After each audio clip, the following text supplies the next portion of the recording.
Hello, everybody. I just wanted to give you an update, and I thought that video might be the best way to go about that. As I mentioned on social media, a month or so ago, that things were trending towards a possible surgery coming up, and now that I have some more information about that, I wanted to share it with you. Right now, it looks like I'll be having surgery on December 7th out at St. Vincent's here in the Portland area. And that is, of course, right now pending that things go well with all the COVID situation that's going on right now. They're starting to postpone some minor surgeries right now, and they may get to a point where they have to start postponing even a little bit more major surgeries. So we'll keep our fingers crossed about that. The surgery I'm going to be having is called a PLIF. It's a posterior lumbar interbody fusion.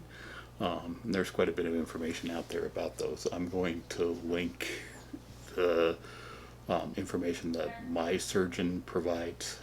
That is a really nice overview of what's going on and how he goes about it. And then also one that's a little bit more accessible and easier to get to on a more generic website that still gives you a pretty decent explanation of what it is. But essentially, for those of you that don't know, I've had back issues for most of my life and had surgery when I was an early teenager and then again in 1998. And the result of those two surgeries is that I'm fused from L1 to L5, which is the whole kind of small of your back, the whole lower portion of your back.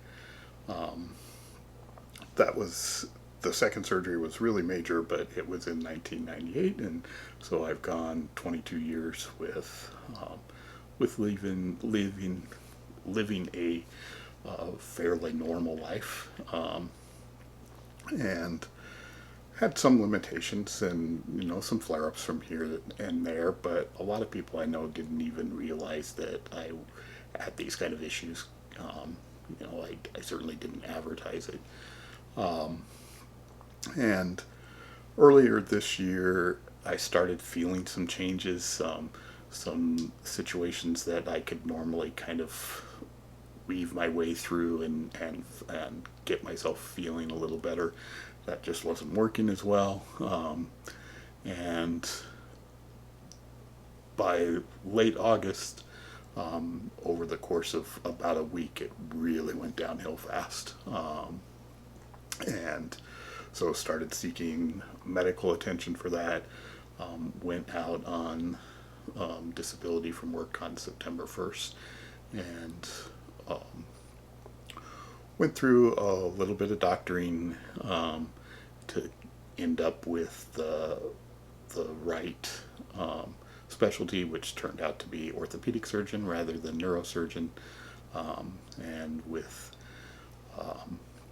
my MRI results and the the ability to get with Dr. Rafe Sales, who is considered probably the preeminent spine person in the Pacific Northwest, we've decided to go forward with this surgery. It'll be a little different with me because it's attaching to a previous fusion.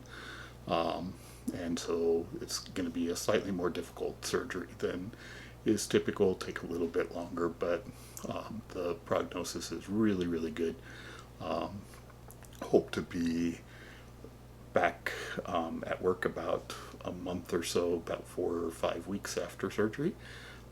So if everything stays on schedule, hopefully be back for Winter Rush at Portland State and be back among my coworkers there. So that's kind of the Reader's Digest of what's going on.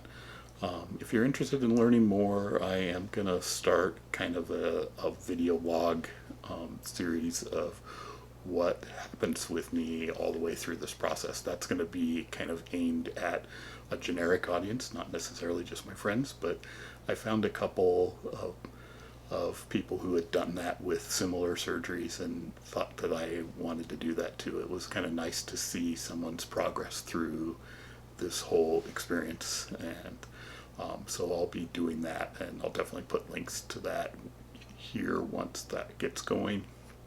Um, and I'll probably run it out of the Love the Float website. So that'll be coming soon. In the meantime, down below, I'll give you a little bit more information, some links to some of my previous information about this, and some of the imaging and things like that, so you have a picture of what's going on. Thank you for being with me through all this, and it's definitely been a rough go. There've definitely been days where it's hard to keep the tears out of my eyes and things, and but I've got a good strong support system around me, and doctors that are really responsive, and I've got a really high pain tolerance, which is absolutely paying off right now. So just got to get through the next 4 weeks or so and keep our fingers crossed that COVID doesn't make it any longer than that, and we'll get this taken care of. And the prognosis is for me to be better than I've been in 10 years or so. So it's really it's going to be a lifelong solution, and I'm looking forward to it. So thanks for spending a few minutes with me, and we will speak again soon.